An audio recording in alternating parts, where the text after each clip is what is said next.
Hello बच्चों, कैसे हो आप लोग। उम्मीद करता आप सब लोग बढ़िया है, मस्त है, स्वस्थ है और पढ़ाई लिखाई कर रहे होंगे। तो बाबू मेरे, आप सबको पता है कि अभी फिलहाल जो है ना हम लोग क्या चैप्टर शुरू करने वाले हैं। तो अभी हम लोग शुरू करने वाले हैं हमारा पर्यावरण। चैप्टर का नाम क्या है बाबू मेरे? हमारा पर्यावरण। और आप सभी को पता है मेरे दोस्त की लाइफ की स्थिति बहुत ही दयनीय हो गई है और सारा सिस्टम जो है चरमरा गया है। समझ रहे हो नहीं समझ रहे हो? इसी कारण से हमें वीडियो रिकॉर्ड करना पड़ा है और वीडियो रिकॉर्ड करके आपके सामने जो है ना वो देना पड़ रहा है। ठीक है ना? तो चलिए मेरे दोस्त, जल्दी से फटाफट सब लोग जुड़ जाइए और एक बार शेयर वेयर कर दीजिएगा। और ये आज जो ना वीडियो रिकॉर्डेड होगा तो आप लोग प्यार से देखिएगा। बहुत ही शानदार तरीके से मैंने इसमें पढ़ा है और अच्छे तरीके से मैंने इसको डील किया है। तो अच्छे तरीके से बैठिए, देखिए, समझने की कोशिश कीजिए कि भैया मेरे हम क्या बता रहे हैं और आपको क्या चीजें जो ना वो इस चैप्टर में पढ़नी है। तो आज हम लोग पढ़ने वाले बच्चा क्या पढ़ने वाले, आइए बिना समय देरी किए हम लोग यहाँ पे चैप्टर का नाम लिखते हैं। बच्चा क्या है आज का, है ना? हमारा क्या है बच्चा, जल्दी से बताओ। पर्यावरण। आज क्या पढ़ना है अपने को? तो हमारा पर्यावरण बाबू मेरे आज हम लोग को पढ़ना है। बहुत ही मस्त तरीके से हम लोग पढ़ने वाले हैं यहाँ पर। सब लोग ध्यान से और प्यार से सुनेंगे। बोलो सुनोगे कि नहीं सुनोगे भाई? बोलो हाँ या ना। तो चलो जल्दी से फटाफट एक बार लाइक शेयर सब्सक्राइब कर लो जल्दी से, और एक बार शेयर करके जल्दी से बता दो फटाफट। ठीक है ना? तो आइए बच्चे हम लोग देखते हैं और देखने की कोशिश भी करते हैं हम लोग कि भैया मेरे हमारा पर्यावरण में आखिर है क्या और अपने को पढ़ना क्या है। ओके ना? तो सबसे पहले यहाँ पे पर्यावरण का हम लोग अर्थ देखने वाले हैं। ये चैप्टर जो ना बहुत ही इजी चैप्टर है, इसमें ज्यादा कुछ है नहीं, बहुत ही प्यारा चैप्टर है, बहुत ही इजी चैप्टर है और इसको हम लोग यहाँ पे पढ़ने वाले हैं। पर्यावरण कहने का मतलब क्या, समझने की कोशिश कीजिएगा। पर्यावरण कहने का मतलब हमारे आसपास का वातावरण, आवरण, है ना? यानी कहने का मतलब परि मतलब हमारे आसपास और आवरण मतलब जो घेरे हुए हैं, आवरण मतलब जो ढका हुआ है हम लोगों को। तो हमारे आसपास में तो क्या क्या चीजें बाबू मेरे ढकी हुई है, तो आप सबको पता है ना, हमारे आसपास में कई सारे जो ना वो पेड़ पेड़ पौधे, वस्तुएं, हवा, वायुमंडल, ये सब चीज जो ना अपने पास जो ना क्या है मेरे दोस्त? ओके ना? हमारे पास जो ना ये सब चीजें जो भैया हमारे पहले से मौजूद है और हमको ये घेरे हुए है। तो ये सब क्या हो जाएगा? ये सब हमारा पर्यावरण के अंतर्गत आ जाएगा। तो ध्यान से और प्यार से सुनिएगा, पढ़िए जरा ध्यान से। वह आवरण जो हमें चारों ओर से घेरे हुए है, यह हमारे चारों ओर वह वातावरण या परिवेश जिसमें हम रहते हैं, है ना, उसे हम लोग क्या कहते हैं मेरे दोस्त? पर्यावरण कहते हैं। उसे हम लोग क्या कहते हैं? पर्यावरण कहते हैं। तो पर्यावरण जब कभी भी आपसे कोई पूछे तो आप ये बताइएगा कि पर्यावरण कहने का मतलब क्या होता है। परि मतलब आसपास और आवरण मतलब घेरे हुए, यानी हमें जो है ना जो घेरे हुए है, जो हमें घेरे हुए है, या फिर हम जिस परिवेश में रहते हैं वो हमारा क्या हो जाएगा? पर्यावरण हो जाएगा। सीधी सी बात है। अब यहाँ पे देखो एक आ गया मेरे दोस्त परितंत्र, है ना, जिसको हम लोग क्या कहते हैं मेरे दोस्त? ये परितंत्र की बात है मेरे दोस्त, है कि नहीं है? अब इस परितंत्र को समझने की कोशिश कीजिएगा। पर्यावरण मेरे दोस्त अलग चीज है, परितंत्र बाबू मेरे अलग चीज है। समझ रहे जरा ध्यान से। यानी एक क्षेत्र के सभी जीव व अजैविक घटक, है ना, सभी जीव व अजैविक घटक मिलकर क्या करते हैं? एक परितंत्र का निर्माण बाबू मेरे करते हैं। क्या करते हैं मेरे दोस्त? एक परितंत्र का बाबू क्या करते हैं? एक निर्माण जो है यहाँ पर करते हैं। इसमें क्या कहते हैं? इसलिए एक परितंत्र जैविक बोले तो जीवित वस्तु और अजैविक घटक बोले तो जैसे मान लो कि तापमान, वर्षा, वायु, मृदा आदि से मिलकर बनता है। यानी कुल मिलाकर परितंत्र को हम क्या कह सकते हैं मेरे दोस्त? जैविक घटक और प्लस क्या कह सकते हैं मेरे दोस्त? जल्दी से बताओ। जैविक प्लस अजैविक घटकों के मिलने से क्या होता है? एक परितंत्र का निर्माण जो ना वो होता है। जैविक में क्या आ जाएगा? पेड़ पौधे, ये जीव जंतु जितने भी हैं वो सब जैविक के अंतर्गत आ जाएंगे। और अजैविक के अंतर्गत बाबू मेरे क्या आ जाएगा? आप बताइए जल्दी से। तो उसमें तापमान, वर्षा, वायु, मृदा इत्यादि इत्यादि सब इसके अंतर्गत जो ना वो आ जाएंगे। बात क्लियर? इसमें कोई डाउट नहीं है। तो हम लोगों ने क्या देखा मेरे दोस्त? हम लोगों ने देखा यहाँ पर पर्यावरण का मतलब क्या होता है। पर्यावरण के अंतर्गत हम लोग देखेंगे परितंत्र। तो परितंत्र कहने का मतलब क्या मेरे दोस्त? एक पर्यावरण के अंदर ऐसा क्षेत्र जो किससे मिलकर बना हुआ है मेरे दोस्त? जैविक और अजैविक घटकों के अजैविक घटकों के मिलने से बना हुआ है। उसे हम लोग क्या कह देते हैं मेरे दोस्त? उसे हम लोग परितंत्र कह देते हैं। और ये जैविक घटक कौन होते हैं? तो जितने भी पेड़ पौधे हैं, है ना, जीव जंतु हैं, ये सब जैविक घटक के अंतर्गत आ जाते हैं। और अजैविक घटक में बाबू मेरे कौन कौन से आ जाएंगे? तो तापमान, वर्षा, वायु, मृदा इत्यादि इत्यादि ये सब किस में आ जाएंगे? अजैविक घटक के अंतर्गत बाबू मेरे आ जाते हैं। अब आगे देखिए जरा ध्यान से, परितंत्र के प्रकार की बात करते हैं। हाँ, परितंत्र इसमें बाबू मेरे बहुत ही छोटा छोटा टॉपिक है, बहुत ही प्यारा टॉपिक है। 2-3 पेज का जो है चैप्टर अपना बनाया हुआ है, बहुत छोटा चैप्टर है ये, है ना, बहुत छोटा चैप्टर। इसमें से एक आध दो प्रश्न बाबू मेरे आपसे पूछे जाते हैं, इसलिए इसको पढ़ लीजिए, खत्म हो जाएगा। ओके ना? सुनिए। तो परितंत्र के प्रकार की अगर बात करें मेरे दोस्त, तो इसके जो ना 2 प्रकार होते हैं। एक होता है प्राकृतिक परितंत्र और एक होता है मानव निर्मित परितंत्र। प्राकृतिक परितंत्र कहने का मतलब क्या? जो प्राकृतिक रूप से विद्यमान है, जिसको प्रकृति ने बनाया है, जो प्राकृतिक रूप से विद्यमान है अपने पास, उसे हम क्या कह देंगे? प्राकृतिक परितंत्र कह देंगे। जिसमें इसमें आ जाएगा जंगल, आ जाएगा सागर, आ जाएगा झील, आ जाएगा पोखर, आ जाएगा तालाब, आ जाएगा। ये तमाम तरह की जो परितंत्र है मेरे दोस्त, इसको किसने बनाया है? प्रकृति ने बनाया है। ये प्रकृति द्वारा प्रदत्त है, प्रकृति के द्वारा दिया गया ये परितंत्र है। तो इसीलिए हम लोग इसको क्या कह देंगे? प्राकृतिक परितंत्र कह देंगे। अब सुनिए, उसके बाद से मानव निर्मित परितंत्र की बात हो रही है बच्चा। किसकी बात हो रही है? मानव निर्मित परितंत्र की बात हो रही है। तो मानव निर्मित में क्या भाई? जिसे हम लोग बनाएंगे, और जिसे हम लोग बनाते हैं वो क्या हो जाता है? वो मानव निर्मित परितंत्र जो है ना वो हो जाता है। बोलो होता कि नहीं होता? हाँ गुरुजी होता है। तो वो मानव निर्मित परितंत्र बाबू मेरे हो जाता है। तो जरा ध्यान से प्यार से सुनिएगा, जो परितंत्र मानवों के द्वारा बनाया गया, जैसे मान लो कि खेत हो जाएगा, है ना, जलाशय हो जाएगा, बगीचा हो जाएगा, हम जिसको हम लोग क्या कहते हैं? वानिकी कहते हैं। मानव निर्मित वन को हम लोग क्या कह देते हैं? वानिकी कह देते हैं। ओके ना। तो खेत हो जाएगा, खेत भी भैया मेरे एक परितंत्र है ना। यहाँ पे जलाशय हो जाएगा जिसको हम लोग खुदवाते हैं, पोखर वगैरह जो भी है उसको हम लोग खुदवाते हैं मेरे दोस्त, है ना। बगीचा क्या हो जाएगा मेरे दोस्त? इसको हम लोग लगाते हैं स्वयं से। ये भी एक परितंत्र का उदाहरण है, लेकिन कौन? कृत्रिम परितंत्र कहो या फिर मानव निर्मित परितंत्र, इसको हम लोग कह सकते हैं। तो जब आपसे कोई पूछे कि आप बताइए परितंत्र किसे कहते हैं, तो आप खुद से दोहराओ, परितंत्र गुरुजी हम उसे कहेंगे जो जैविक और अजैविक घटकों से मिलकर बना हुआ है। और ये परितंत्र कितने प्रकार के हो सकते हैं? तो ये परितंत्र गुरुजी दो प्रकार के हो सकते हैं। एक हो सकता है कौन? प्राकृतिक परितंत्र हो सकता है, और एक कौन हो सकता है? मानव निर्मित परितंत्र हो सकता है। क्या हो सकता है? मानव निर्मित परितंत्र बाबू मेरे हो सकता है। अब आगे देखिए, है ना, यहां पर जरा ध्यान से और प्यार से देखते चलिएगा। यहां पर बाबू मेरे क्या है? ये परितंत्र के घटक की बात हो रही है। तो इस घटक में क्या है? इस घटक में कुछ भी तो नहीं है। ये जैविक घटक हमने, सॉरी, अजैविक घटक हमने पहले पढ़ा है, जैविक घटक हमने पहले पढ़ा है। बात कर लेना, बायोटिक और अबायोटिक ना होता है शायद इसका, अब जो भी है। तो ये जैविक और अजैविक की बात हो रही है। अब देखो, अजैविक घटक कहने का मतलब क्या? प्रकृति के वे घटक जिनमें जीवन नहीं है। प्रकृति के वो घटक है जिसमें जीवन नहीं है। अच्छा ये बात बताओ हमें सब लोग मिलकर के, जो पर्यावरण का निर्माण हुआ है या फिर जो परितंत्र का निर्माण हुआ है, क्या केवल उसमें जीव जंतु ही रहते हैं? क्या उसमें वायु, ये वायु, पानी, हवा, तापमान, ये सब उसमें नहीं रहता है? क्या उसमें निर्जीव वस्तुएं नहीं रहती हैं? बिल्कुल रहती है गुरुजी। तो हम क्यों भैया हमारे परितंत्र को अलग करेंगे? परितंत्र से उस अजैविक घटक को क्यों अलग करेंगे? उसको हम साथ में रखेंगे ना, उनके मिलने से भी बना है। हमारे हाथ में निर्जीव वस्तुएं हैं, हमारे पास टेबल है, ये सारी चीजें जो आपको दिख रही हैं हमारे अभी रूम में अवेलेबल, सिवाय हमको छोड़ के, वो सब क्या है बाबू मेरे? वो सब निर्जीव वस्तुएं हैं। तो क्या ये हमको घेरे हुए नहीं है? क्या ये हमारे पर्यावरण के अंतर्गत ये नहीं आ जाएंगे? तो क्या ये हमारे परितंत्र के घटक नहीं होंगे? ये होंगे ना। तो ये अजैविक घटक जिसमें जीवन बाबू मेरे नहीं होता, किंतु जीवन को आधार प्रदान करती है। जीवन को आधार प्रदान करती है। इसके बिना जो है ना जीवन संभव नहीं है। जैसे वायु नहीं रहे हम जिएंगे, पानी नहीं रहे हम जिएंगे, मिट्टी नहीं रहे हम जिएंगे, तापमान मेरे दोस्त ये असंतुलित रहे तो हम जिएंगे नहीं ना। तो सीधी सी बात है मेरे दोस्त। तो यहां पे क्या हो जाएगा? ये अजैविक घटक बाबू मेरे कहलाएंगे। जैसे मान लो कि हवा हो जाएगा, पानी हो जाएगा, भूमि हो जाएगा, प्रकाश हो जाएगा, तापमान हो जाएगा, ये तमाम तरह की जो आपको यहाँ पर चीजें दिख रही हैं, ये सब क्या है? ये सब अजैविक घटक के प्रकार है। क्या बाबू मेरे? ये सब अजैविक घटक है, सीधी सी बात है।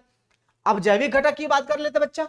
जैविक घटक में क्या है गुरुजी? कुछ भी नहीं है। जैविक घटक कहने का मतलब क्या? प्रकृति के वे घटक जिनमें जीवन है। प्रकृति के वे घटक जिनमें जीवन है। इसमें कौन कौन आ जाएंगे बताओ? तो इसमें गुरुजी, इसमें पशु पक्षी आ जाएंगे, जंतु आ जाएंगे, पेड़ पौधे आ जाएंगे, सूक्ष्म जीव आ जाएंगे। ये तमाम तरह के जो जीव है वो सब इसके अंतर्गत आ जाएंगे। जिसमें क्या क्या होंगे मेरे दोस्त? पशु पक्षी, जंतु, पेड़ पौधे, है ना, सूक्ष्म जीव, ये सब इसके अंतर्गत बाबू मेरे आ जाएंगे। बोलो आ जाएंगे ना? बस। अब सभी सजीव घटक बाबू मेरे वो होते हैं, जैसे मान लो कि पौधे, जानवर, सूक्ष्म जीव, फफूंदी, ये सब मिलकर के जैविक घटक का निर्माण बाबू मेरे करते हैं। अब सुनिए जरा ध्यान से सब लोग मिलकर के, सबसे इंपॉर्टेंट पॉइंट यहां पर लिखा गया है। आहार के आधार पर, आहार के आधार पर जैविक घटकों को उत्पादक, उपभोक्ता, अपघटक में बांटा गया है। आहार के आधार पर, किसके आधार पर बाबू मेरे? आहार के आधार पर हमने इसको बांटा है। किसमें? उत्पादक, उपभोक्ता, अपघटक में हमने इसको बांट दिया है। किसके आधार पर? जल्दी से बताओ। आहार के आधार पर, भोजन के आधार पर, खाना के आधार पर। समझ रहे हो ना? चलो देखो जरा ध्यान से। सबसे पहले उत्पादक की बात हो रही है। नाम ही है उत्पादक, यानी ये उत्पादन का काम करेंगे भाई। किसके लिए? तो सभी उपभोक्ताओं के लिए। जैसे मान लो कोई कंपनी होती है ना, वो सामान का उत्पादन किसके लिए करती है? तो गुरुजी उपभोक्ताओं के लिए करती है। किसके लिए बच्चा? तो उपभोक्ताओं के लिए गुरुजी करती है। तो उपभोक्ता क्या हो गया मेरे? तो सॉरी, उत्पादक कौन हो गया? वो फैक्ट्री हो गई। तो यहां पर भी कुछ उत्पादक हैं, जैसे सभी हरे पौधे एवं नील हरित शैवाल, ब्लू ग्रीन अलगी, जिसमें प्रकाश संश्लेषण की क्षमता होती है, इस वर्ग में आते हैं, यानी उत्पादक के वर्ग में आते हैं। ठीक है ना? अब कहोगे गुरुजी कि अच्छा ठीक है, अच्छी बात है, इसको उत्पादक क्यों कहेंगे हम लोग पेड़ पौधे को, और ब्लू ग्रीन अलगी को हम इसको क्यों कहेंगे? क्योंकि मेरे दोस्त इसी के बनाए गए भोजन को हम सब खाते हैं। जितने भी शाकाहारी जीव जंतु हैं मेरे दोस्त वो भी खाते हैं, और शाकाहारी को मांसाहारी खाते हैं। तो कहीं ना कहीं मेरे दोस्त ये उत्पादक जो होते हैं ना सभी का भरण पोषण कर रहे हैं, है ना। इन्हीं का बना बनाया जो ना भोजन जो ना सब कोई खा रहा है, हम भी खा रहे हैं, आप भी खा रहे हो, है ना। और हम कहते हैं मेरे दोस्त हम अपने बदौलत जीवित हैं, बिल्कुल नहीं। हम पेड़ पौधों के बदौलत जीवित हैं, हम एहसान ले रहे हैं भाई पेड़ पौधों का। सोचना जरा ध्यान से, हम लोग क्या कर रहे हैं मेरे दोस्त, हम लोग एहसान ले रहे हैं किसका, पेड़ पौधों का। समझ रहे हो कि नहीं समझ रहे हो। तो मेरे दोस्त हम लोग अपने मन अपने मर्जी से थोड़ी जीते हैं, पेड़ पौधे जो ना हम लोग को दान में खैरात में दे रहा है भोजन, तो जो ना हम लोग खा रहे हैं और टल्ली हो जा रहे हैं खा के, है ना। देखो फिर देन उपभोक्ता की बात करें मेरे दोस्त, तो ऐसे जीव जो उत्पादक द्वारा उत्पादित भोजन पर प्रत्यक्ष अथवा परोक्ष रूप से निर्भर करते हैं। सुनिए, ऐसे जीव जो उत्पादक द्वारा उत्पादित भोजन पर प्रत्यक्ष अथवा परोक्ष रूप से निर्भर करते हैं, है ना, क्या कहलाते हैं मेरे दोस्त, उपभोक्ता कहलाते हैं। उत्पादक पर निर्भर करते हैं प्रत्यक्ष रूप से या फिर अप्रत्यक्ष रूप से। प्रत्यक्ष करने का मतलब क्या बच्चा, कोई मान लो कि ये पेड़ पौधा है, ये है ना, ये है ना, ये मान लो कि ये जो ना बकरी इसको आके खा गई। बकरी का फोटो कैसे बनाया बच्चा, अरे भाई हमको बनाने नहीं आता, छोड़ो यार कोई बात नहीं, ऐसे बना देते हैं, ठीक ना, है ना। जो भी बकरी है इसको बकरी मान ले, ठीक ना, इसको बकरी मान ले, इसको बकरी मान लो, हमें पता नहीं यार बकरी कैसे होती, बस मान लो यार, बनाने नहीं आता, ठीक है ना। सुनो, अब ये जो ना ये घास को बकरी खा रही है, तो ये प्रत्यक्ष रूप से इस पर निर्भर है। सुनना जरा ध्यान से, घास को बकरी खा रही है तो ये बकरी प्रत्यक्ष रूप से इस पर निर्भर है, और इस बकरी को बाघ खा गया, है ना। इस बकरी को बाघ मेरे कौन खा गया, जल्दी से बताओ। तो इस बकरी को भैया मेरे बाघ खा गया। समझ रहे हो नहीं समझ रहे हो, ओके ना। इस बकरी को कौन खा गया बच्चा, इस बकरी को कौन खा गया, जल्दी से बताओ। तो इस बकरी को जो ना बाघ खा गया, हाँ, इस बकरी को कौन खा गया, तो इस बकरी को बाघ खा गया। तो देखो तो मैंने क्या कहा मेरे दोस्त, ये बकरी इस पे किस पे, इस पे जो ना प्रत्यक्ष रूप से जो ना आश्रित है, और इसको जब कौन बाघ खा जाएगा तो बाघ क्या हो जाएगा, इस पे अप्रत्यक्ष रूप से आश्रित है कि नहीं। अगर ये नहीं रहता तो बकरी मर जाती, और बकरी नहीं रहेगी तो बाघ मर जाएगा, या फिर ये नहीं रहेगा तो हिरन नहीं रहेगी, और हिरन नहीं रहेगी तो भैया मरे वो मर जाएगा ना। बोलो मरेगा कि नहीं मरेगा, बाघ मर जाएगा ना। बस सीधी सी बात है, इसमें कॉमन सेंस लगाने वाली बात हो गई, बातें खत्म, और क्या चाहिए। बोलो जीजे किलर ना, इतनी सी बातें समझ में आ गई बस। तो ये प्रत्यक्ष और अप्रत्यक्ष वाला मामला यही है, यानी बाघ भी कहीं ना कहीं इस पे निर्भर है। किस पे, इस पे, अपने पेड़ पौधे पे। अगर ये नहीं रहेगा तो ये नहीं रहेगी, ये नहीं रहेगा तो वो नहीं रहेगी, बस बात ही खत्म, यही वाला मामला है। अब देखिए उपभोक्ता की बात है, प्रत्यक्ष और अप्रत्यक्ष रूप से किस पे, उत्पादक पर वो भी निर्भर करते हैं, उपभोक्ता कहलाते हैं। अब देखो उपभोक्ता मुख्यतः शाकाहारी हो सकते हैं, मांसाहारी हो सकते हैं, सर्वाहारी एवं क्या हो सकते हैं मेरे दोस्त, परजीवी भी हो सकते हैं। उपभोक्ता अलग अलग प्रकार से हमारे हो सकते हैं।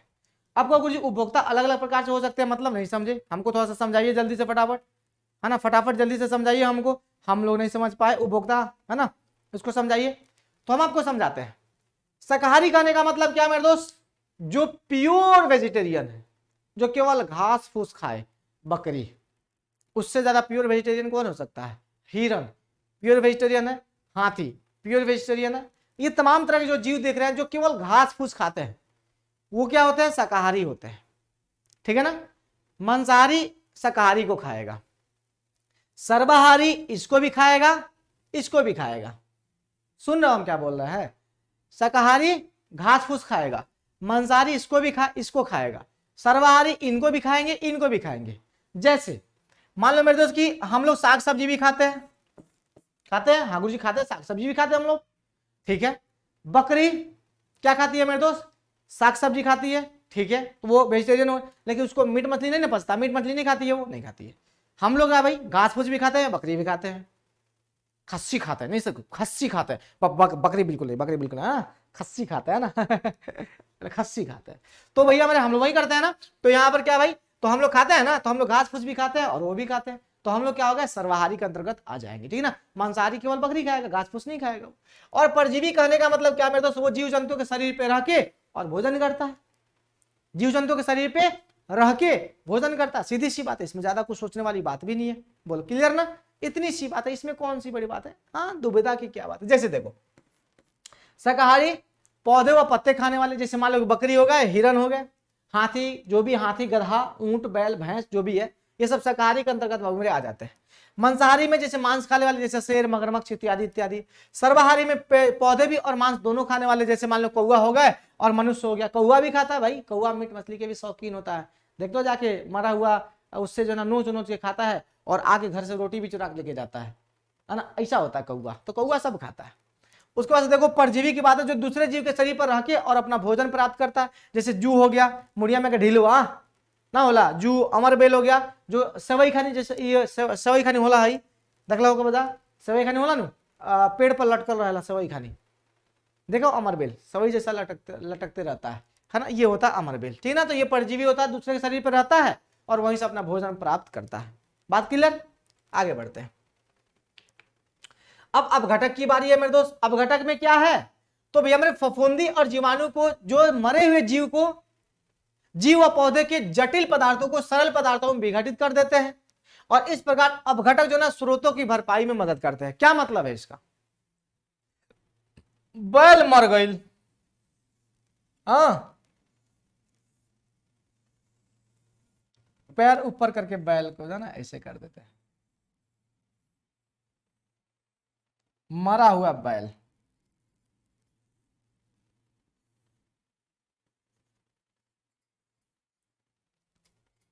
ओके ना। क्या बच्चा, ये मरा हुआ बैल, बैल मर गया है, ठीक ना। अब ये मरा हुआ बैल आप लोग देखे हुए कुछ समय बाद जो नहीं खत्म हो जाते हैं, ऐसे कोई लाके फेंक देता है तो कुछ समय बाद जो नहीं पता चलता है इसके पास केवल हड्डी रह गया, बाकी सब खत्म है। कहाँ जाता है, ये खाता है सब फफूंदी जीवाणु। ये खा के खाने का मतलब क्या, इस पर अपना एंजाइम छोड़ता है, इसको सड़ाता है, गलाता है, मिट्टी में मिला देता है।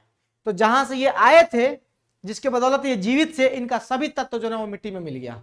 पानी वाष्पीकृत होकर वायुमंडल में मिल गया, है ना। इसका जो भी न्यूट्रिएंट्स है मिट्टी में मिल गए, है ना। इसमें से गर्मी निकला वो भी पर्यावरण में चला गया, जो जहां का था मेरे तो सब चला गया, मिट्टी में मिल गए। तो इनका काम कौन करता है, ये फफूंदी और जीवाणु बाबू इसको करते हैं, इसको विघटित कर देते हैं, खत्म, समाप्त, टाटा बाय बाय कर देते हैं, समझ रहे हो ना। तो ये विघटन हो गया, ओके ना। आगे देखिए, अब बाबू मेरे आहार श्रृंखला, इसको देखना, बहुत ही एकदम मतलब टुटपुंजू सा है ये, है ना, बहुत ही छोटा सा ये जो ना, ये आपका आहार श्रृंखला है। आहार श्रृंखला कहने का मतलब क्या है मेरे दोस्त, एक ऐसी श्रृंखला जिसमें एक जीव दूसरे जीव को भोजन के रूप में खाते हैं। वाह क्या बात है। जैसे मान लो घास को खाएगी हिरन, हिरन को खाएगा शेर, समझ रहे हो, घास को खाएगा हिरन, हिरन को खाएगा शेर। ये क्या होता है मेरे दोस्त, आहार श्रृंखला होता है। जैसे बकरी खाएगी घास को, हम लोग खाएंगे बकरी को। हम लोग मरेंगे तो भैया हम जला दिया जाता है वैसे, है ना, हम लोग अलग अलग तत्वों में विलीन हो जाते हैं, बात खत्म, टाटा बाय बाय, है कि नहीं है। उस तरह से मेरे दोस्त और जो खाने वाले चीज होता है, जैसे देख लो, जैसे घास को खाएगा खरगोश, खरगोश को खाएगा चील। सांप खाएगा ये मेढक को, जैसे मान लो कि मेढक खाएगा घास फूस कीड़े मकोड़े, मेढक खाएगा कीड़े मकोड़े, मेढक को खाएगा कौन, सांप, सांप को खाएगा चील, बात खत्म। और क्या भाई, चूहे खाएगा अनाज को, अनाज को खाएगा चूहा, चूहा को खाएगा कौन, सांप, और सांप को खाएगा चील। ये सब क्या है, ये सब आहार श्रृंखला है। क्या मेरे दोस्त, एक ऐसा चेन जिसमें एक जीव दूसरे जीव को भोजन के रूप में खाते हैं, हो गया आहार श्रृंखला। इसमें ज्यादा कुछ करने की क्या बात है।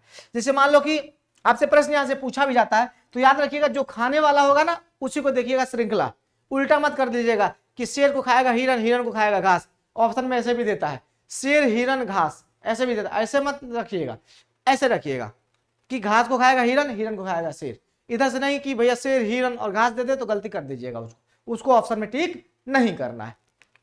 आगे आइए, अब आता है पोषी स्तर।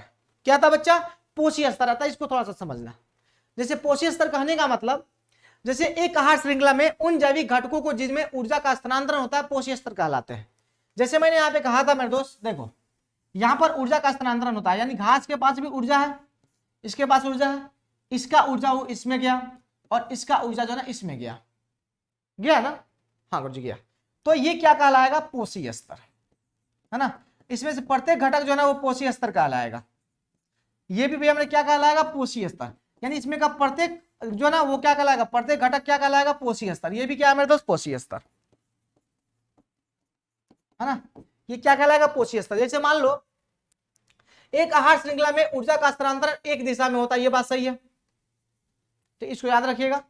ऊर्जा का स्थानांतरण कभी घास से हिरन में जाएगा, हिरन से शेर में जाएगा, कभी भी उल्टा नहीं होता, एक दिशीय होता है। ऊर्जा का स्थानांतरण कैसा होता है? एक दिशीय होता है। और इसमें प्रत्येक पोषी स्तर में क्या होता है? ऊर्जा का स्थानांतरण होता है एक दिशा में। यानी घास पोषी स्तर है, ये 3 पोषी स्तर इसमें दिख रहा है ना आपको, तो इसमें से जाएगा इसमें, इसमें से जाएगा इसमें, ठीक है ना। और याद रखिएगा मेरे दोस्त, ये एक ही दिशा में होता है। साथ ही साथ देखा जाए सूर्य से जो प्राप्त ऊर्जा है उसका इस्तेमाल कौन करता है? हरा पौधा करता है। कितना प्रतिशत मेरे दोस्त? तो हरे पौधे सूर्य से प्राप्त ऊर्जा का 1% भाग जो ना पत्तियों पर पड़ता है। 1% भाग, 1% भाग जो है वो अवशोषित करता है कौन? पत्तियां, और उसी से वो अपना भोजन बनाते हैं। और ये जब अपना भोजन बना लेते हैं मेरे दोस्त, भोजन बनाकर जब अपने पास संचित रख लेते हैं, तब भैया मेरे ये स्थानांतरित होता है। स्थानांतरित करने का मतलब क्या? एक पोषी स्तर से दूसरे पोषी स्तर में जाता है। कैसे? जैसे घास को खाई बकरी, बकरी को खाया कौन? शेर। या फिर घास को खाया हिरन, हिरन को खाया कौन? शेर। तो अब घास का ऊर्जा किस में गया? हिरन में। हिरन का ऊर्जा किस में जाएगा? किस में जाएगा बताओ? किस में जाएगा? किस में जाएगा? शेर में जाएगा या फिर बाघ में जाएगा। जैसे हम लोग भी भोजन खाते हैं, क्यों करते हैं भाई भोजन? ताकि हमको ऊर्जा चाहिए। तो किसका भोजन हम ले रहे हैं? तो घास फूस का या फिर पेड़ पौधे का ऊर्जा हमारे अंदर स्थानांतरित हो रहा है। और हम अपना ऊर्जा भी हमें कहाँ वेस्ट करते हैं? तो काम काज में खपत कर देते हैं। और हमको कोई खाएगा तो उनको भी ऊर्जा मिलेगा। और सबसे बड़ी बात मैं आपको बताऊं, जरा ध्यान से सुनो, मैं बाद में बताऊंगा, फिलहाल इसको सुन लो। ऊर्जा प्रवाह जो ना, ऊर्जा प्रवाह का 10% नियम जो ना, ये लिंडमैन ने दिया था। यानी कहने का मतलब ये था इनका कि एक पोषी स्तर से दूसरे पोषी स्तर में केवल 10% ऊर्जा का स्थानांतरण होता है। कितना भाई? 10%। और जबकि 90% ऊर्जा जो ना वर्तमान पोषी स्तर में जैविक क्रियाओं में उपयोग होती है। अब कहने का मतलब क्या है बच्चा? सुनो, अब जैसे घास के पास भैया मैं मान लो कि 100% ऊर्जा है। किसके पास? घास के पास। याद रखना। तो भैया हमने घास जो ना वो खाया कौन? हिरन। तो हिरन के पास भैया हमने कितना आएगा ऊर्जा बताओ? हिरन के पास आएगा मात्र 10% ऊर्जा आएगा। कितना आएगा? 10%। और याद रखिएगा 10% ऊर्जा आया इसके पास। अब ये घास के पास 100 है तो 10 आया, तो यहाँ पे 90% जो ऊर्जा बच गया ना, वो घास अपने जैविक क्रियाओं में इस्तेमाल करेगा। जैसे अपना ग्रोथ करेगा, अपना विकास करेगा, टूटी फूटी चीजों को बनाएगा, है कि नहीं, नई नई पत्तियां जो ना वो विकसित करेगा।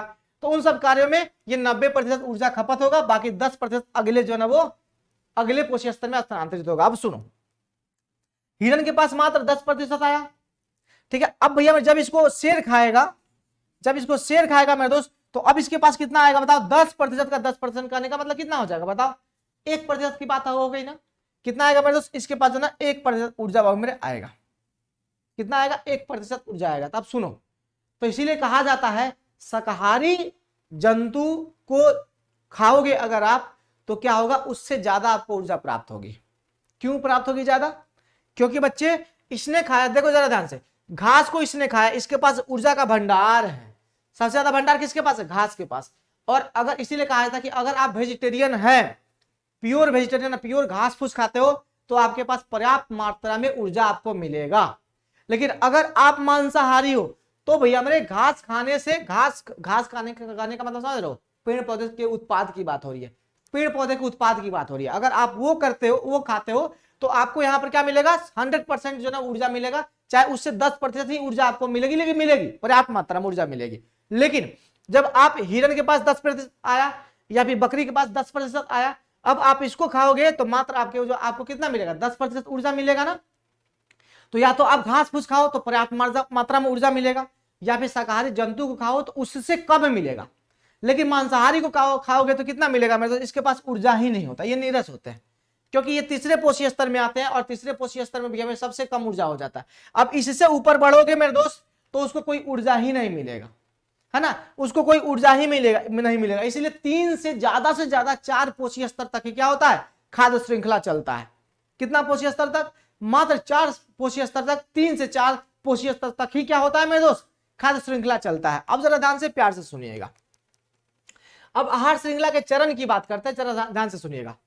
देखो, उपभोक्ता के अगले स्तर में ऊर्जा का बहुत ही कम मात्रा उपलब्ध हो पाती है, बहुत ही कम, क्योंकि घास को खाया हिरन, 10% आया। अब हिरन को बाघ खाएगा तो 10% का 10% कितना हो जाएगा बच्चा? 1%। अब भैया मैंने 1% ऊर्जा लेकर के बाघ जी रहा है, सोचो। अब बाघ को कोई खाएगा, उसको क्या मिलेगा? घंटा मिलेगा, 0.01% मिलेगा कि नहीं मिलेगा? कितना ऊर्जा मिलेगा? घंटा मिलेगा। इसीलिए ज्यादा पोषी स्तर आहार श्रृंखला में नहीं होता है, मुश्किल से 3 अथवा 4 चरण तक ही होते हैं। क्यों भाई? क्योंकि अगले पोषी स्तर तक भी हम ऊर्जा का बहुत ही कम मात्रा जो ना क्या होता है?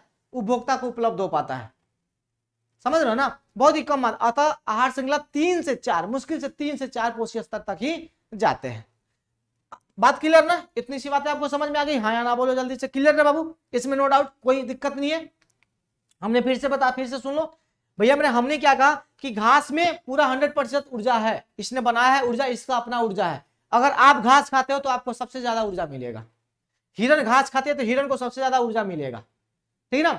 लेकिन जब हिरन को कोई खाएगा तो उसको कम ऊर्जा मिलेगा, किसकी अपेक्षा, घास की अपेक्षा। इसलिए शाकाहारी भोजन को ज्यादा जो ना प्रेफर किया जाता है कि आप शाकाहारी भोजन खाओ तंदुरुस्त रहोगे, है ना, घास फूस खाओ तंदुरुस्त रहोगे। लेकिन इसीलिए देखते हो घास फूस खाता है सब बैल भैंस, कितना मजबूत होता है। अब तुम घास फूस खाओगे, अरे तुम तो पिज्जा बर्गर में लिपटे हुए इंसान हो यार, है ना, पिज्जा बर्गर खाएंगे खत्म। ओके ना, तो याद रखिएगा, तो मांसाहारी चीजें नहीं। अब सुनिए, एक आता है मेरे जैव आवर्धन की बात करते हैं। इसमें क्या बच्चा, आहार श्रृंखला में हानिकारक रसायनों की मात्रा में एक पोषी स्तर से दूसरे पोषी स्तर तक जाने में क्या होता है मेरे दोस्त, वृद्धि होता है। अब हानिकारक में भैया मेरे जितने भी हानिकारक पदार्थ उसने अवशोषित किया है, ध्यान से सुनिएगा, जितने भी हानिकारक पदार्थ पेड़ पौधे ने अवशोषित किया है, किससे, जमीन से। जैसे हम उर्वरक डालते हैं, हम लोग फर्टिलाइजर डालते हैं, हम विभिन्न प्रकार के केमिकल का इस्तेमाल करते हैं उत्पादन के लिए, अनाज की उपज के लिए। अब भैया विभिन्न प्रकार के हमने उत्पादन के लिए जो ना केमिकल्स डाला, तो वो कहीं ना कहीं अवशोषित तो करेगा ना।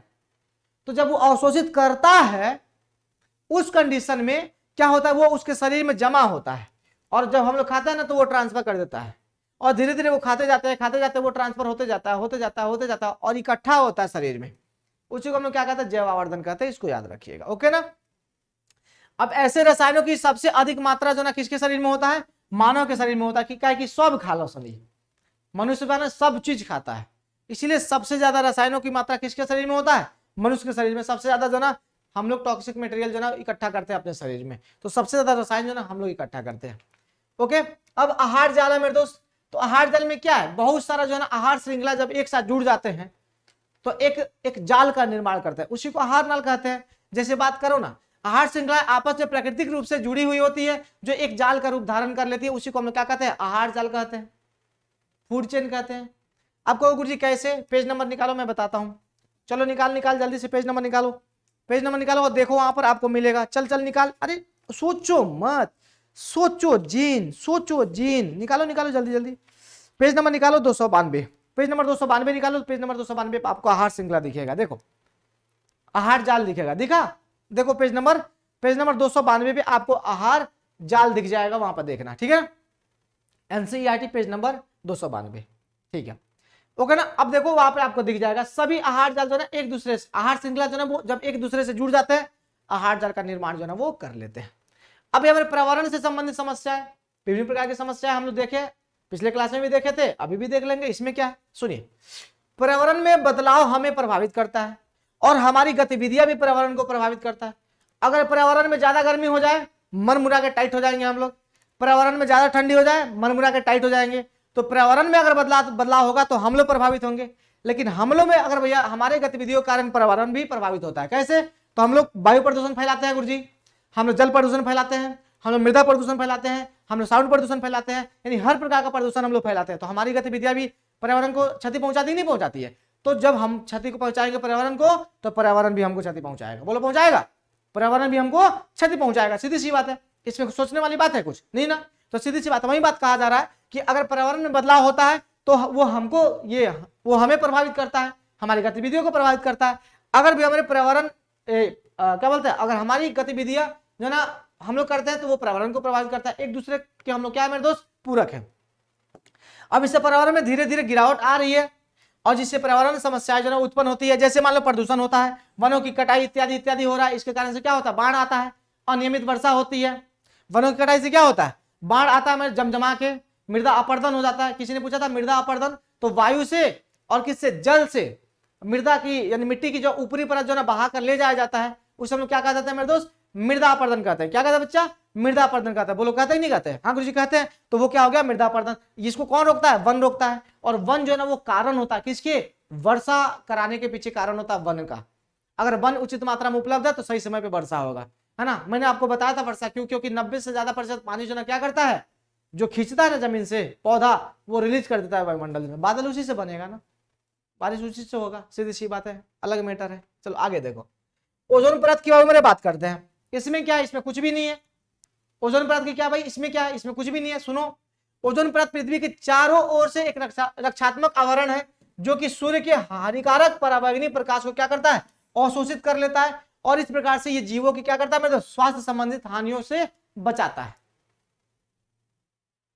समझ लो, एक ऐसा आवरण होता है जो सूर्य से निकलने वाली बहुत ही खतरनाक किरण निकलता है, अल्ट्रा वायलेट रेज, बोले तो पराबैंगनी किरण, बहुत ही खतरनाक किरण वायुमंडल निकलती है, जो क्या करता है, जो देखो यहाँ पर जैसे मान लो कि त्वचा कैंसर हो जाएगा, मोतियाबिंद का जो है ना हो जाएगा, कमजोर परिरक्षा तंत्र, बोले तो अपना जो इम्यूनिटी सिस्टम है ना उसकी बात हो रहा है, कमजोर हो जाएगा वो, उसका जो पौधे का नाश हो जाएगा, इत्यादि इत्यादि से भी हमें वो बचाता है ओजोन।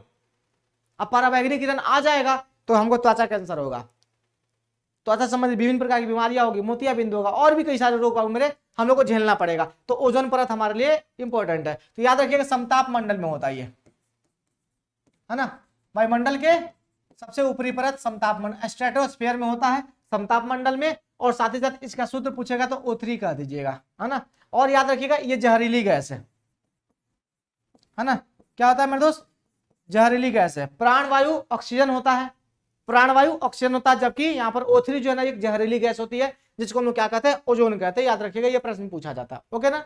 अब सुनिए, मुख्य रूप से ओजोन परत समताप मंडल में पाई जाती है जो कि हमारे वायुमंडल का हिस्सा है। जमीनी स्तर पर ओजोन एक घातक जहर है, यहाँ पर देख सकते हो, है ना, हमारे लिए एक घातक जहर। अगर आ गया O3 फिर मामला सेट हो जाएगा, समझ रहे हो ना। तो इसको आप आराम से देख लीजिएगा। चलो, ओजोन परत का ह्रास, ध्यान से सुनना, ओजोन परत के ह्रास की बात हो रही है मेरे दोस्त। तो 1985 में पहली बार अंटार्कटिका में ओजोन परत की मोटाई में कमी देखी गई थी, 1985 में अंटार्कटिका में, जिसे ओजोन क्षेत्र के नाम से जाना जाता है। याद रखिएगा, ओजोन की मात्रा में इस तीव्रता से गिरावट का मुख्य कारण क्या हो सकता है, आपसे पूछा जाता है, ऑब्जेक्टिव में आता है कि ओजोन परत के गिरावट का मुख्य कारण क्या होता है मेरे दोस्त। तो यहां पर क्लोरोफ्लोरोकार्बन होता है, CFC होता है, जिसका उपयोग शीतलन एवं अग्निशामक यंत्रों में किया जाता है। शीतलन रेफ्रिजरेटर वगैरह में, फ्रिज वगैरह में इसका इस्तेमाल होता है ना, यहीं से निकलता है कौन, CFC।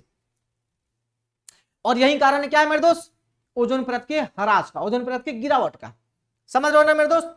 अब उसके बाद से 1987 की बात करें तो 1987 में संयुक्त राष्ट्र पर्यावरण कार्यक्रम यानी UNEP में सर्वानुमति बनी, जिसमें CFC के उत्पादन को 1986 के स्तर पर ही सीमित रखा जाए, उसके आगे भी हमें नहीं बढ़ाया जाए। इसी को हम लोग क्या कहें, क्योटो प्रोटोकॉल, ये क्योटो में हुआ था, क्योटो यानी 1986 करने का 1986 तक जितना भैया हमने इस्तेमाल कर लिए, उसके आगे नहीं बढ़ना चाहिए, उसी लेवल तक रखा जाए। क्योंकि इसी समय भैया हमने क्या है ना, यहाँ पे देखो 85 में छिद्र देखा गया था, तो कहा गया तो बहुत ज्यादा बढ़ रहा है, तो इसको कंट्रोल किया जाए, तो इसी लेवल पे जो ना कंट्रोल करके रखा जाए, नहीं तो फिर दिक्कत हो जाए हमारे लिए, आपके लिए, हम सबके लिए, ठीक है ना। तो ये याद रखिएगा, ओके, इसमें ज्यादा कुछ है नहीं। आगे क्या है मेरे दोस्त, कचरा प्रबंधन है भाई। कचरा प्रबंधन आप सब जानते हो क्या है भाई, कचरा प्रबंधन क्या, बताओ।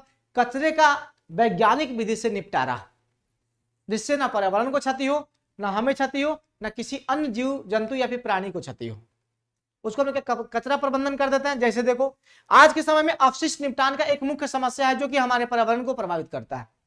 हमारे जीवन शैली के कारण बहुत बड़ी समस्या भी, हमें बहुत बड़ी जो मात्रा में कचरा इकट्ठा हो जाता है। हमारे किचन से रोज कचरा निकलता है ना, हमारे खेतों से रोज कचरा निकलता है नहीं निकलता है, यानी विभिन्न गतिविधियों से जो ना हमारे पास जो ना कचरा ही कचरा भी मौजूद है। नहीं तो दिल्ली में देखना मेरे दोस्त, पहाड़, कूड़े का पहाड़ जमा है, कूड़े का पहाड़ जमा पूरे दिल्ली से इकट्ठा, भैया में कितना 3-4 जगह कूड़े का जो ना पहाड़ जो ना वो इकट्ठा है, सोचो कितना कचरा निकलता है।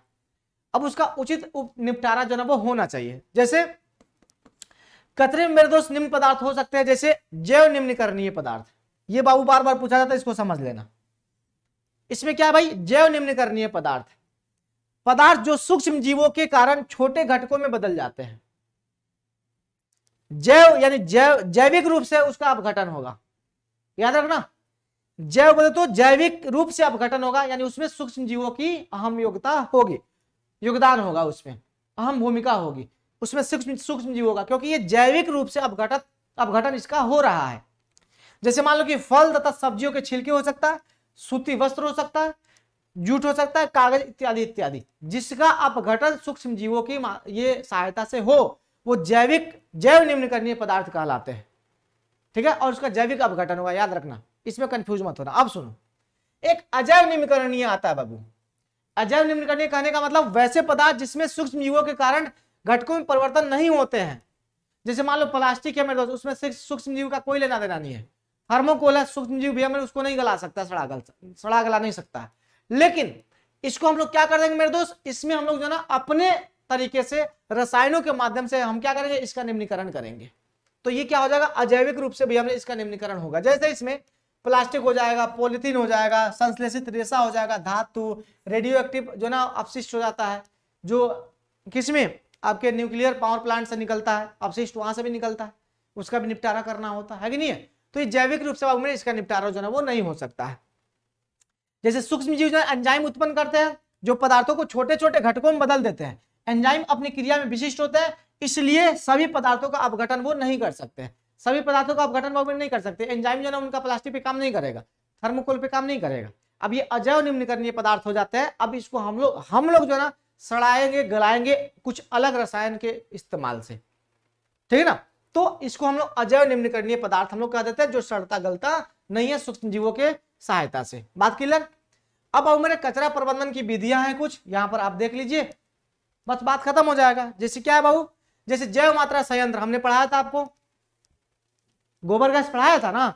तो ये कचरा प्रबंधन का सबसे उचित मेथड है ये, क्या, जैव मात्रा संयंत्र, यानी जैव निम्नीकरण पदार्थ जैसे कचरा, इस संयंत्र के द्वारा जैव मात्रा को खाद में परिवर्तित किया जाता है, और साथ ही साथ यहाँ से फायदेमंद गैसें यानी मीथेन गैस निकाल लिया जाता है, जलाया जाता है। तो गोबर गैस मैंने आपको बताया था, कचरा प्रबंधन इससे उचित मात्रा में होता है। सीवेज उपचार तंत्र, यानी नाली में जो कचरा जा रहा है उसको छान करके और नदी में जाने से बचा लिया जाए, है ना। जैसे मान नाली में पानी को नदी में जाने से पहले इस तंत्र द्वारा संशोधित किया जाता है, उसको शुद्ध किया जाता है। उसमें से जितना भी कचरा होता है, मल जितना भी सब होता है, उसको बाहर निकाल लिया जाता है, और शुद्ध पानी, शुद्ध तो नहीं कर सकते है ना, अब उसमें वो कचरा रहित पानी जो है ना वो नदी में छोड़ा जाता है ना। कचरा रहित पानी जो है वो नदी में छोड़ा जाता है। नालियों में से सारा कचरा जो ना चुन करके निकाल लिया जाता है। कूड़ा भराव क्षेत्र, कचरा जो ना निचले क्षेत्रों में डाल दिया जाता है, और उसके ऊपर से जो ना मिट्टी भर के दबा दिया जाता है। ले नीचे ही सड़ो गलो, जो करना नीचे करो, बाहर सड़ोगे गलोगे तो वायु प्रदूषण फैलाओगे। जाओ मिट्टी में दब के नीचे ही सड़ो, मृदा प्रदूषण ही फैलाओ, भाई उससे क्या लेना देना, वायु प्रदूषण नहीं होना चाहिए। क्योंकि भैया में जब बाहर सड़ता गलता है ना, तो उसमें हानिकारक गैसें वायु में निकलती है। क्या निकलती है उसमें, हानिकारक गैसें वायु में निकलती है, और हानिकारक गैसें जो है बहुत खतरनाक होती है हम लोग के लिए। तो इसीलिए कहा जाता है भाई खड्डा खोदो, कचरा को अंदर डालो, ढक दो, उसी में सड़ जाएगा, गल जाएगा, फिर खोद के निकाल के खेतों में लाके छीट दो, बस हो गया, खेल खत्म। अपना काम का काम भी हो जाएगा, सब हो जाएगा। कंपोस्टिंग की बात हो रही है बच्चा, आजकल ये कंपोस्टिंग सबसे बड़ा जो है ना कंपोस्ट निकला, वर्मी कंपोस्ट। वर्मी कंपोस्ट करने का समझ रहे हो, केचुओं से भैया खाद बनाया जाता है ना। कचरा रख दिया गया, केचुआ छोड़ दिया गया, खाएगा पिएगा और अपना टट्टी करेगा, उसी का इस्तेमाल हम लोग कर लेंगे खाद के रूप में। वही हमें कंपोस्टिंग, जैसे कचरा कंपोस्ट गड्ढे में भरकर ढक दिया जाता है मिट्टी के द्वारा, और 3 महीने बाद भी हमें इस कचरा जो ना वो निकाला जाता है। और आजकल वर्मी कंपोस्ट का इस्तेमाल होता है ना, कि गोबर फेंक दिए, लाकर छोड़ दिए उसमें केचुआ, और बस बना रहा है खाद, यही है सर। तो यहाँ से आपका भी हमारे चैप्टर जो ना वो समाप्त हो जाता है, आप देख सकते हो। उसका सभी हमने पुनर्चक्रण की बात है, तो पुनर्चक्रण के बारे में मैंने आपको बताया था। ठीक है, इसमें अजैविक निम्नीकरणीय पदार्थ का जो ना फिर से हम लोग रिसाइकल करके इस्तेमाल कर लें। पिछले चैप्टर में मैंने पिछले क्लास में बताया था आपको पुनर्चक्रण क्या होता है। पुनः उपयोग के बारे में मैंने बताया था मेरे दोस्त, अच्छे तरीके से अगर आपको याद हो तो। उसमें मैंने बताया था यह एक पारंपरिक तरीका है जिसमें एक वस्तु का पुनः इस्तेमाल किया जाता है। जैसे हमने बताया था स्प्राइट का बोतल लेकर आते हैं तो हम लोग क्या करते हैं, पी के फेंक देते हैं, नहीं ना, उसमें पानी पीते हैं हम लोग, बार बार इस्तेमाल करते हैं उसका, ठीक है ना। ऐसा कुछ भस्मीकरण होता है मेरे दोस्त। ये भस्मीकरण क्या होता है सुन लो, यह एक अपशिष्ट उपचार प्रक्रिया है जिसमें थर्मल उपचार के रूप में वर्णित किया जाता है, जो कचरे को राख में बदल देता है, जरा करके खत्म, भस्म कर देता है। और मुख्य रूप से इसका उपयोग जो है अस्पतालों में जैविक कचरे को निपटारा के लिए किया जाता है ना। उसको जला दिया जाता है, उच्च ताप पर भैया हमने भस्म, खत्म, राख बन गया, लाके फेंक दो कहीं भी, कोई दिक्कत नहीं है, हो गया कंपोस्ट। तो ये कुछ कचरा निपटार के भी हमें कुछ तरीके थे, वैज्ञानिक तकनीक था कचरा निपटारे का, ओके ना। देखिए यहां से समाप्त हो गया आपका चैप्टर ही खत्म हो गया, बस एक क्लास में चैप्टर खत्म, और क्या चाहिए। और आपके पास साइंस के मात्र 2 चैप्टर में रह जाता है। देखो वीडियो रिकॉर्डेड का यही फायदा होता है, ये चैप्टर 2 दिन में खत्म होता है। अगर हम आपको लाइव में पढ़ाते तो 2 दिन में खत्म होता, इस तरह से पढ़ने वाले बच्चे ऐसे होते हैं, है ना। और आपको सारी चीजें क्लियर रूप से समझ में आई होगी, आपको कोई डिस्टर्बेंस भी नहीं हुआ होगा, समझ नहीं समझ रहे हो। तो ये फायदे होता है रिकॉर्डेड वीडियो का, ठीक है ना। तो चलिए बहुत बहुत धन्यवाद सबको, थैंक यू और bye bye, have a nice day, take care, thank you, ठीक है ना। और आप समय देख सकते हो कितना बजे रिकॉर्डिंग कर रहा है हम इसको रिकॉर्डिंग कर रहा है ये 5:58 पे हमने इसको रिकॉर्डिंग किया, देख लो ये समाप्त हुआ। और अपने पास दिन में लाइट नहीं था तो इसी कारण से हम नहीं कर पाए, लाइट आया हम लग गए रिकॉर्डिंग में, ठीक ना। फिर नहाए खाए बर्तन धोए सब मतलब काम करने के बाद रिकॉर्डिंग करना शुरू कर दिए, ठीक ना। तो 5:58 पे ये खत्म हो रहा है, तो आधा घंटा लग जाएगा इसको अपलोड होने में। तो इसलिए मैथ की क्लास के बारे में हम कुछ नहीं कर सकते, ठीक ना। तो हम आपके आके बताएंगे, लाइट रहा तो कर देंगे, ठीक है ना। चलिए तो यहाँ पर आपका जो ना मामला क्लियर हो जाता है, तो चलिए तो बहुत बहुत धन्यवाद। अब इसको हम अपलोड करेंगे आप लोग के लिए। तो चलिए मेरे दोस्त बहुत बहुत धन्यवाद सबको, take care, thank you, bye bye, good night, शुभ रात्रि। पढ़ते रहिए, मुस्कुराते रहिए, हंसते रहिए, देखते रहिए आपका अपना YouTube channel exam prayer. Thank you, bye bye.